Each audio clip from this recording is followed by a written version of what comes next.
Alright, hello everyone! Packmaster 47 here, and welcome back to another reacting video. Today we are continuing it up on reacting to Alex Bale's Spongebob theories. Now, I recently reacted to it was theory number 2. It was about how Bikini Bottom is being used to film a nature documentary, but it's evolved to more past the nature documentary and its TV show. So, this episode we're going to be reacting to theory number 3, which is okay, there it is. Which is the Mrs. Puff theory. All right. So I'm not going to dilly-dally. This is actually split up into intro and different bits. The mastermind ending. So we'll just do that. We'll just do like each section. I'll give my little word on it. And then just move on to the thing. I'm gonna click that. Hello, Zachary. Oh, it just started immediately. All right, here we go. This is not Mrs. Puff. You may think she's just SpongeBob's boating teacher, but you'd be very, very wrong. For years, she's been running from her dark and mysterious past, but it's finally caught up to her. And behind it all is a mastermind who's been secretly controlling her life and psychologically torturing her. If you guys thought my last 2 theories were mind-blowing, get ready for my biggest conspiracy yet. This is the Mrs. Puff theory. Oh. I gotta start off by saying, wow, the reaction to my last 2 SpongeBob theories has been insane. How does she know? How does she know? Squilliam, you lying, deceiving, who is that handsome young devil? I'm glad you guys are enjoying my ridiculously deep dives into the show. I mean, I have to watch so much SpongeBob and read so much of the Wikipedia to put these theories together, but it's worth it because the writers actually take the time to set these things up. Now, a lot of people have been asking, Alex, how do you come up with these crazy conspiracy theories? Well, I always start these theories by looking for the moments in the show that seem to be implying more than they're letting on. Like I've said before, SpongeBob is a weird show with lots of abstract humor, but I can usually understand the intent the writers had behind a weird joke. But then there's stuff like this. I hope I still remember how to do this. Yeah. And it's so confusing and weird that it feels like the writers are trying to imply something beyond just weirdness for the sake of comedy. And nowhere in the show is there more of these moments than with Mrs. Puff. And once I started looking into it, it led me down the deepest rabbit hole I've ever seen from this show. So, let's begin. Uh-oh. Looks like I'm getting hacked by a hacker. I knew this would happen if I got too close to the truth. Well, it's a good thing this video is... Wait, is this just a sponsored bit? Okay, I'm gonna skip past the sponsored bit. Make my YouTube SpongeBob conspiracy theories without the fear of being hacked. Thanks, NordVPN. Now, without further ado, let's begin the theory. Okay, I'm gonna pause it there. Now, I always, on the episode of SpongeBob where SpongeBob, she actually cheats him through, like, I always knew Mrs. Puff was weird, but on the episode where she, lets him do extra credit and, quote-unquote, passes him, and you see the episode of, or you see the part where she goes home and SpongeBob's dad takes a picture of her and the picture's on the wall, the same picture is on the wall behind her. I always noticed that and thought it was a little weird because, you know, that's that exact picture. It's like a time paradox thing. And I always look at that, I always notice it, I'm like, what? But also considering this is Alex Bale's most viewed popular upload for his channel, is going to be a interesting theory for sure. So let's start off with Mrs. Puff's past. Here we go. Also, if you guys want to check out the theory for yourself, the link is down in the description for Alex Bale's channel. But here we go.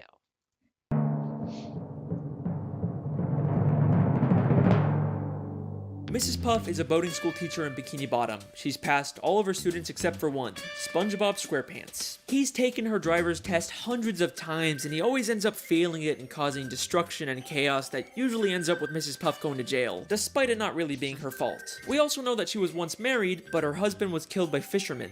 That's my driving teacher, Mrs. Puff. Oh, she's Mrs. married. Puff? Oh, she's married. Oh no, Mr. Krabs, she's What single. happened to Mr. Then what Puff? happened Oh, to she doesn't Mr. like to Puff? talk about it.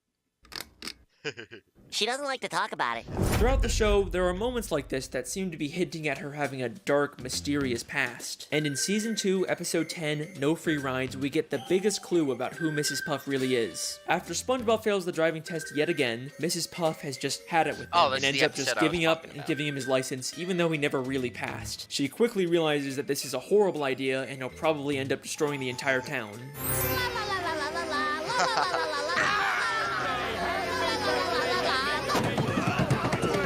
So much destruction. This reporter asks, why? Local Why? consensus places the blame on this negligent, selfish driving instructor who... Remember this clip, because it's going to be very important later I love on. that clip. And then she says this insanely revealing line. What have I done? Everyone will know that I let him slide through school. I'll have to move to a new city, start a new boating school with a new name. No, not again. That. No, not again. I Come always on, noticed it's like they're that, just and I was begging like, someone what to the- make a theory about this. So we now know Mrs. Puff was originally from a different town, she used to own a different boating school, and Mrs. Puff isn't even her real name. There's something in her past that she ran away from. Now, there's been some debate over whether she's actually referring to a new name for herself or for her boating school, but I do think she's talking about her own name, because if she's trying to run away from something in her past, she wouldn't start a new boating school with her real name in the title. Now, when she says again, That's just I kinda don't think she's counterintuitive. just referring to starting a new life. Everyone will know that I let him slide through school. Not again. I think at her previous boating school, she had a terrible student just like SpongeBob who she prematurely gave a license to, and it led to something so terrible happening that she had to run away and start a whole new life. In Season 3, Episode 5, Doing Time, we get a flashback to when she first opened up the school. Where did I go wrong? With the opening of my new boating school, I pledge that as long as a student is willing to learn, I shall never give up. Hi, I'm Spongebob SquarePants. And With that's the where it all opening went of this downhill. new boating school. Let's keep in mind that this is not her first boating school. Maybe the whole reason she's making this pledge now at her second school is because she gave up on a student at her previous school, and that led to her having to run away and start a new life. She's pledging to never make the same mistake again. Now let's skip ahead to one of the newer episodes. Season 12, Episode 21, Lighthouse Louie, where Mrs. Puff has SpongeBob organize all the stuff she keeps Oh, I in the haven't school's seen this lighthouse. There's lots of interesting things hidden in the background, but the first thing that caught my eye was this file labeled Mrs. Puff. It makes sense for a teacher to have files on all their students, but why would she have a file about herself? But let's remember, she's not Mrs. Puff. That's a fake identity she created, and I'm willing to bet all of her fake identification documents are in this file. Back in No Free Rides, she just gives SpongeBob a license that she already had for him. So she clearly makes these licenses and would probably know how to make fake identifications. But that's not the only hint about Oh. Mrs. Puff's past in this lighthouse. There is something in here that directly confirms all of this. As SpongeBob swallows all of Mrs. Puff's junk, we see something very interesting for only a few frames. Deranged boat teacher makes Oh. getaway. 10 Hey, big seasons fat later, meanie. and the creators are still hiding stuff about Mrs. Puff fleeing her old Oh. life. It might not look like it at first, but we actually get a ton of new information from this newspaper. This is from the New Kelp Post, which tells us Mrs. Puff originally lived in New Kelp City. Then there's a caption that reads, "Distracts authorities with balloon animals." And do you remember that clip from the beginning? I hope I still remember Oh, how that to do makes this. so much sense. I always Yeah. wondered why she So made whenever the balloon Mrs. animal. Puff makes a getaway or commits a crime, she leaves behind And a then balloon she animal throws to it. distract the police. I'm telling you guys, these writers don't just do stuff randomly, they have reasons for everything. And the most damning piece of evidence from this newspaper is actually the picture of Mrs. Puff. Kind of a strange photo, right? We have seen this exact same photo of her before. In the episode No Free Rides, when she imagines what would happen if SpongeBob got his license. Local consensus places the blame on this negligent, selfish driving instructor. This means that this isn't just her imagination of what might happen. This is also her remembering what happened when she lived in New Kelp City and prematurely gave one of her students a license. And I'm willing to bet that the fish reporting the news is the exact same one who reported about her in New Kelp City. Let me explain. We know from the episode Whatever Happened to SpongeBob that reporters from the Bikini Bottom News can also work for the New Kelp City News. But the real reason I think this is because of his hair.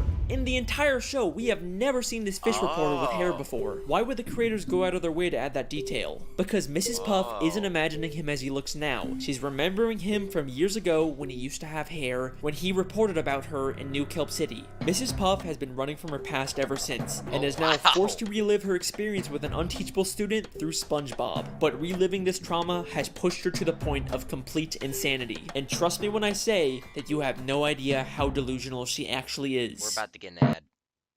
Horse Yep.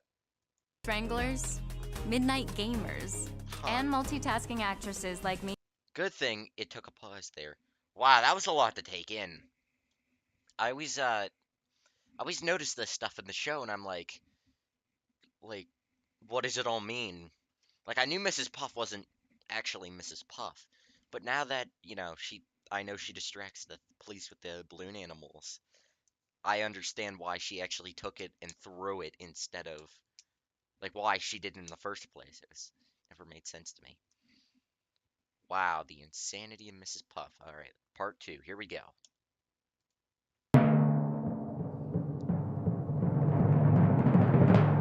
Another running gag throughout the series is Mrs. Puff's occasional nervous breakdowns or moments of insanity because of SpongeBob, and they get more severe as the show continues. At first she did care for SpongeBob, but in the newer episodes, she literally tries to kill SpongeBob just to get him out of her life. Even SpongeBob just walking up to her gives her severe PTSD. Hi, Mrs. Puff. Hit the brakes! SpongeBob! Watch the tree! Laugh! Watch the tree! not Sound like my driving. dad when I These started mostly driving. seem like just one-off moments, and for the most part, Mrs. Puff is still a functioning member of society, right? I'm going to show you Sure. that she's actually much more insane and delusional than you may think. And some of the episodes she's in take place entirely in her own head. If we're talking about how insane Mrs. Puff is, there is no better place to start than the episode Doing Time. Exactly. Once again, SpongeBob fails the boating test and this causes episode was destruction confusing. and chaos, which leads to Mrs. Puff going to jail. SpongeBob keeps breaking into jail to try and bust her out, but Mrs. Puff actually prefers being in jail over teaching him. We actually get another interesting line about Mrs. Puff's past in this episode. Okay, you can do this, Puff. You can get through this without losing your sanity.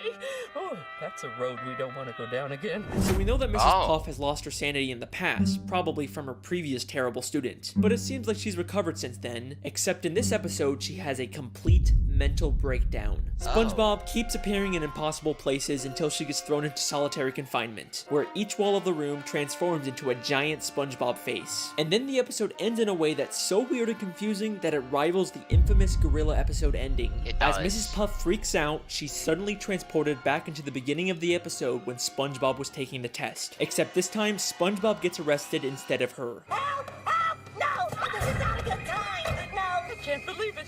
It was all a dream. I'm not going to jail. Why would you go to jail? You already did your time. Yep. Oh, forget it. So what's really going on in this episode? Was the ending all in her head? Is Mrs. Puff just caught in an endless loop? I think this entire episode is inside of Mrs. Puff's head, and she's actually on the outside the whole time, but she's been imagining herself inside of prison. I can explain. Listen closely to what the police officer tells Mrs. Puff. I'm not going to jail. Why would you go to jail? You already did your time. Why would you go to jail? You already did your time. And then revealing she's still in a prison uniform despite being on the outside. So this scene is obviously inside of her head, which means everything we see is symbolic. And if we can understand the symbolism of it, we can understand what's really going on with Mrs. Puff.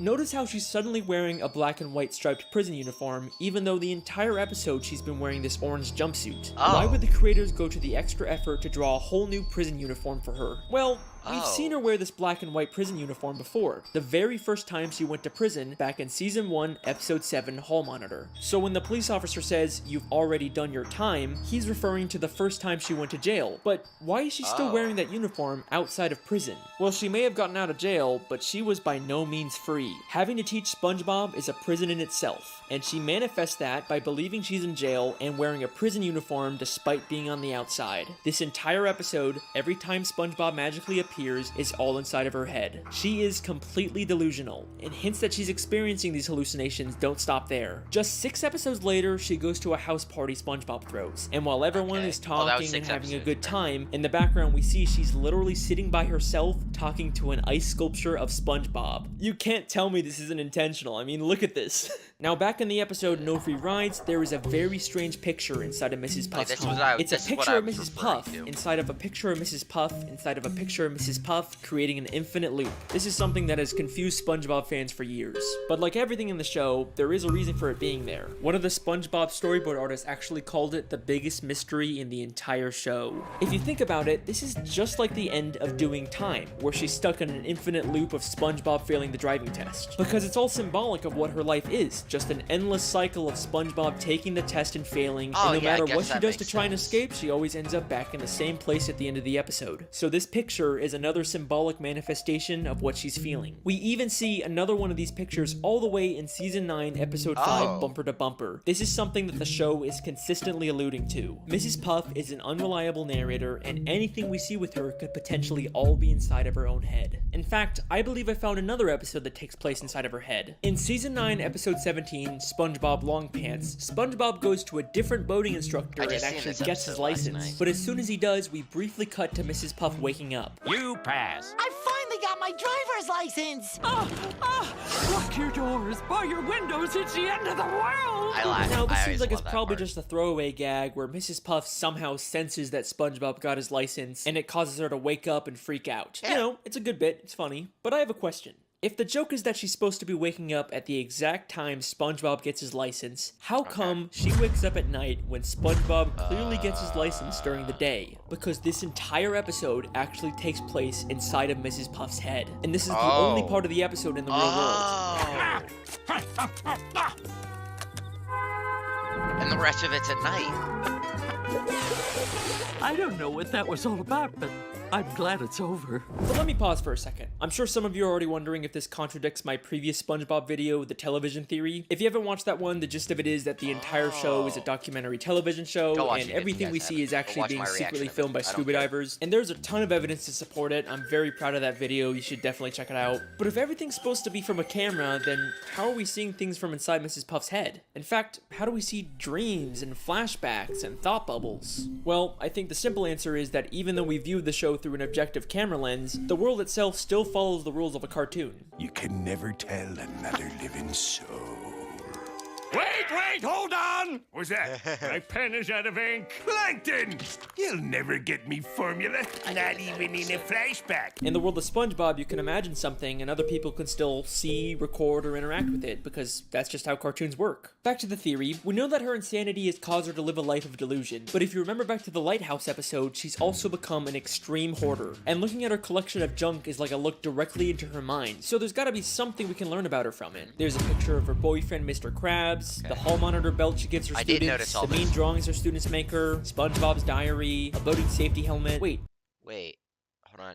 Time out. I need to go back. I seen something work. Back to the theory, we know that her insanity has caused her to live a life of delusion, but if you remember back to the Lighthouse episode, she's also become an extreme hoarder, and looking at her collection of junk is like a look directly into her mind, so there's gotta be something we can learn about her from it. There's a picture of her boyfriend, Mr. Krabs, the hall monitor. It's old, bold, and brash.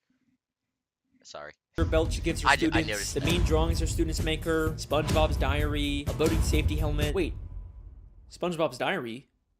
Why does she have SpongeBob's diary? The last time we saw that, it was safely put away in SpongeBob's library. What's it doing in her lighthouse? And why does she have Squidward's painting? And a table from the Krusty Krab? And SpongeBob's bike? And Squidward's teddy bear? And the hair curlers Mr. Krabs had? And that statue of Squidward? And that diamond ring? And that crown? And that bucket of radioactive waste? And that jellyfish sign? Oh my god.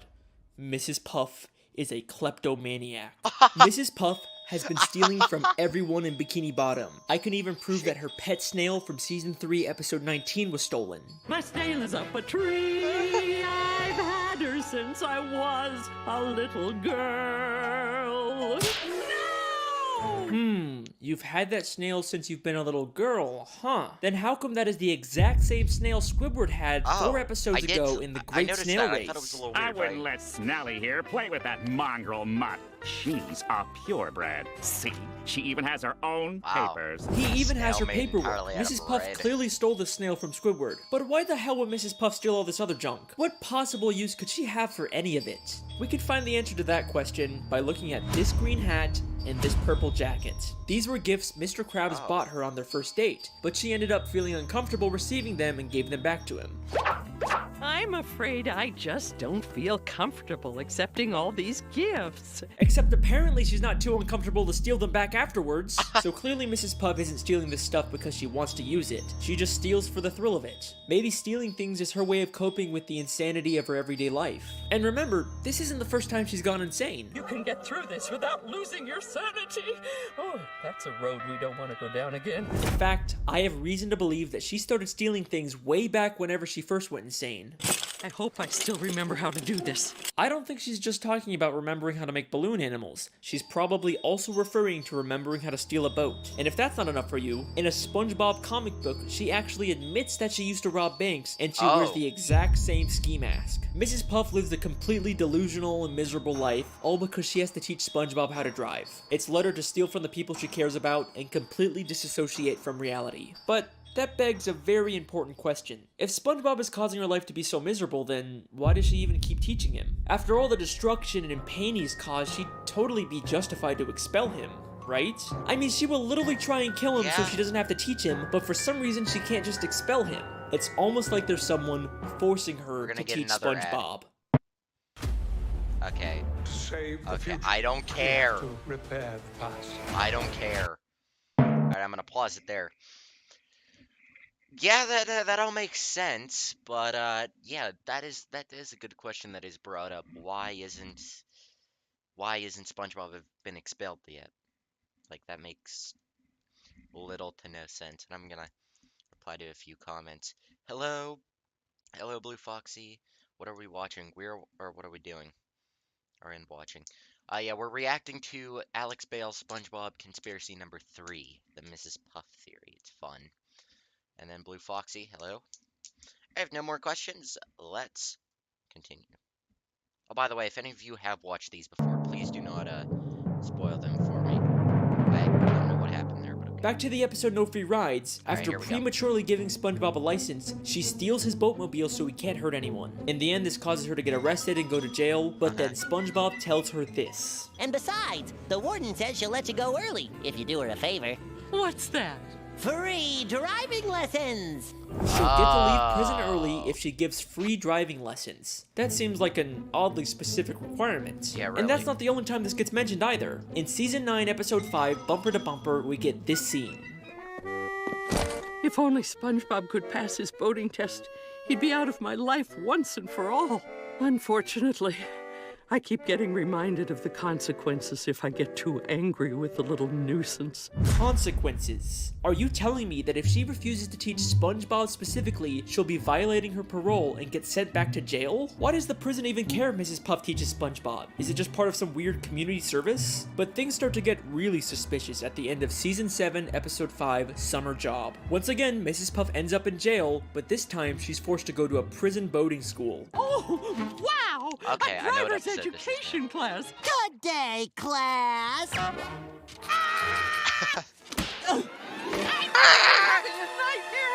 What's he doing here? I love how that's her first Dear reaction. Mrs. Puff, I'm following in your footsteps and got a job as a driver's ed teacher for the summer. Hard SpongeBob.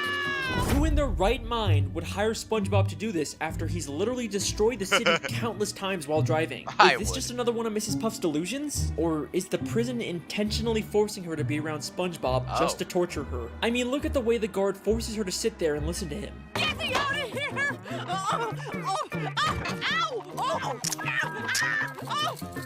And look at that evil smile he has as he watches her endure this torture. There is something very strange going on with this prison. Then, in Season 10, Episode 8, The Getaway, Mrs. Puff meets a criminal named Dorsal Dan and starts to get romantic feelings for him. This is also while she's still dating Mr. Krabs. Shame on you, Mrs. Puff. At the end of the episode, they both accidentally land in prison, and the warden puts him in solitary confinement. Warden, I found this one pulling up outside the prison. Dorsal Dan, a notorious getaway driver. Toss him in the clink. I'll wait for you, my little tenderfoot. In or out of jail, this prison will stop at nothing to make sure she is alone really. and miserable. But why? Who's behind all of this? Why would anyone care this much about torturing Mrs. Puff? Who's the mastermind pulling the strings? Well, maybe it has something to do with her old life in New Kelp City. Maybe she crossed someone and they've been plotting their revenge ever since. But I've looked in every single frame of New Kelp City, and there is nothing connecting it back to the prison. I've looked literally everywhere, and there's not a single person from the city that has anything to do with Mrs. Puff. Except for one. Well, I mean, maybe except for the literal warden of the prison she's being kept in! He may be hiding slightly off screen, but that is clearly the same warden of the Bikini Bottom prison. And this isn't some random background character that the show reuses all the time. He is a very distinct character. You can call me out on the Squilliam video all you want, but not this time. But wait a second. If the warden was originally from New Kelp City, then he'd probably know about Mrs. Puff's dark past and her true identity. So why hasn't he exposed her? He's just kept quiet about the fact that one of his inmates is living a completely false identity. She'd probably even get more prison time when they find out who she really is, so why hasn't he said anything? This is where things get very interesting. So, we know Mrs. Puff prematurely gave a student at her original boating school a license, and that led to them causing chaos and destruction. Maybe this student accidentally did something terrible to the warden, and he's blamed Mrs. Puff ever since. Whatever happened was so terrible that it caused him to move to Bikini Bottom and get a job as the warden of the town's prison. And to his surprise, he finds out that one of his inmates is actually the person he blames for that terrible thing happening. This works out perfectly for him. He can finally get his revenge on Mrs. Puff by making her life miserable. All he has to do is reveal her dark secret and she'll be stuck in jail for much longer. Except for one small issue with his plan. Mrs. Puff actually likes being in prison. One day down, 2,528 to go. Oh, that's just shy of 4 years without SpongeBob. I'm going to enjoy this. So, he comes up with a new plan. Keep Mrs. Puff secret and let her out of prison early, but only under the condition that she has to teach SpongeBob. He's literally turning her normal life into a prison. And he makes sure going back to prison to avoid SpongeBob isn't even an option for her anymore, because he'll make sure that SpongeBob is always in there with her. And he's not gonna let her escape and start a new life like she did in New Kelp City. He makes sure to give her an ankle bracelet that doesn't let her leave Bikini Bottom. I can't even leave town without violating my parole. He is the mastermind who's been controlling everything this entire time. But guess what? His insidious plan doesn't even end there. This is not the first time we've seen the warden character. We first see him in Season 4, Episode 2, Crabs vs. Plankton. In this episode, Plankton slips on some water in the Krusty Krab and decides to sue Mr. Krabs for everything he owns. And then guess who shows up out of nowhere and offers to be Mr. Krabs' lawyer? What I really need is a good lawyer. Whoa, did somebody say lawyer? Richard A. Bottom Feeder, attorney They at are law. like that, I though. couldn't help but notice that despicable display. Richard A. Bottom Feeder, the warden of the Bikini Bottom prison, is That's also probably not even apparently his a real name. lawyer? That's kind of strange. Those both sound like major careers. You usually wouldn't imagine someone being both. Then he says he'll be Mr. Krabs' lawyer completely free of charge. So, how much is this gonna cost me? Actually, I won't charge a dime unless we win. Well, that's awfully generous of you, Richard. He seems very confident that he can win the case, but right before he goes to court, he slips on some water and says SpongeBob will have to be Mr. Krabs' lawyer now. Oh, this is gonna be a slam dunk. Oh no! Mr. Krabs' lawyer, speak to me! Wrapped with pain, can't move. Looks like you're gonna have to handle this one, son. He tells SpongeBob that he has to represent Mr. Krabs, even though he himself called SpongeBob a liability. Actually, SpongeBob, we won't be needing any testimony from you. Why, you'd be more of a liability than an asset. But it's okay, because apparently all SpongeBob needs to win is inside of Richard's briefcase. Everything you need to win is in this here case. Oh, and then she just Everything? dropped Except when SpongeBob gets to court, he realizes that Richard never gave him the combination to the case. It's, all in here. Really? Yep, right in here. Is there a problem? Your lawyer didn't give me the combination. Either Richard A. Bottomfeeder is the worst lawyer in history, or this is all part of his elaborate plan to ruin Mrs. Puff's life. Here's what I think happened. First, he finds out that Mr. Krabs is being sued, and he wants to ensure that Mr. Krabs loses the case because he wants to destroy any chance Mrs. Puff has at finding love. So he pretends to be a lawyer, even offering his services for free, something Mr. Krabs can't resist. He makes Mr. Krabs feel confident that they're gonna win the case, and then at the last second, he pretends to get into an accident so he can't represent Mr. Krabs. Instead of finding a real lawyer to replace him, he tells the most incompetent person for the job, Spongebob, that he has to be Mr. Krabs' lawyer, and he gives him a case that allegedly has all the answers in it without actually giving Spongebob the combination, setting him up for a total failure in court. Richard A. Bottomfeeder refuses to let anyone get close to Mrs. Puff, not Dorsal Dan and not Mr. Krabs. This guy has squillion levels of hate for Mrs. Puff. But why? Yeah, really. What exactly did her previous student do that warrants this much torture? It can't be something as simple as him or his property getting damaged. It has to be something life-changing. Something like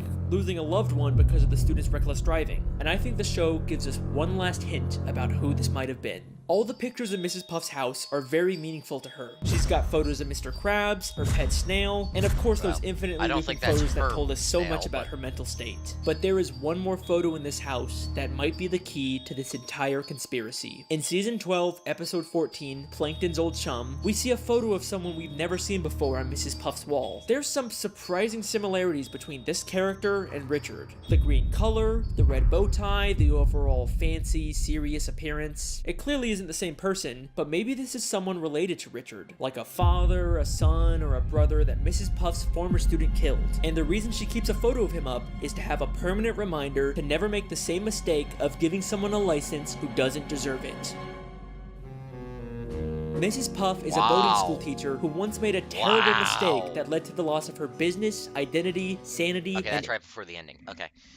Wow, that's pretty good. Take 3 minutes to end this video. Holy crap. Then again, that's no different to what I do, but holy crap. That makes a lot more sense who Mrs. Puff was, why. She's insane. Wow, that's a pretty strong. There's probably something at the ending here. I don't know. Might be more theory? I don't know. Or maybe what the next theory will be. I don't know. Let's see. Any chance at finding happiness. I like to think that there used to be a time when she was happy, back when her husband was still alive. If only he was still around today, maybe she wouldn't have to face all of this on her own. Thank you for watching, everyone. I hope you enjoyed. Is what I would say if I was done, except her husband is still alive. Woo! Wait, Let's what? do this.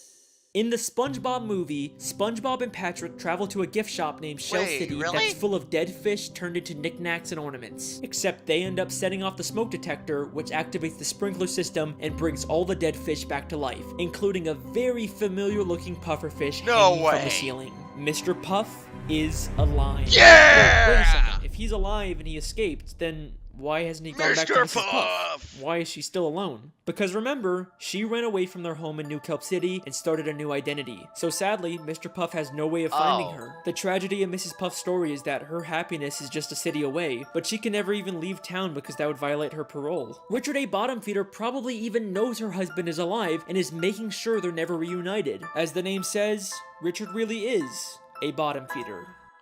This video took a ton of time and effort to do all the research for, so I really hope you guys enjoy. Thank you for watching, and thanks to NordVPN for sponsoring this theory. Go to nordvpn.com/AlexBale or use code AlexBale. I was.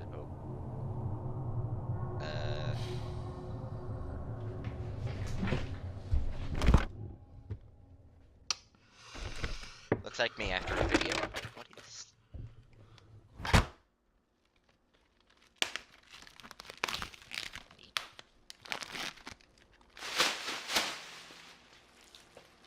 Oh, maybe it went bad. I don't know.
I don't know what that ending was all about. Okay. Um, I guess when somebody told me this was an ARG, I guess that's what they meant. What the? Anyway, I'll reply to some comments. I might doing another animatronic video. Later today, actually in about an hour, I'll be going live on that. So that'll be good. And good plan, good plan. All right. So that was fun. I don't know what the heck just happened, but okay. Creepy, I don't think is the word for it. That was just, yeah, that was weird. Anyway, so I hope you all enjoyed this episode. If you did, hit that like button. Go check out Alex Bale's channel for more SpongeBob theories. And in the next one, I'll be blah blah blah. I will be reacting. Sorry, I couldn't think of the word. Reacting to theory number 4. I don't know what theory number 4 is called. I'm gonna look real quick. Theory number 4 is called the evolution theory. Oh. Alright. So I'll be watching the evolution theory in the next episode. So I hope y'all enjoyed. I'll see y'all next time. Oh, by the way, if you guys would like to join the Discord, it's I think it should also be in the description.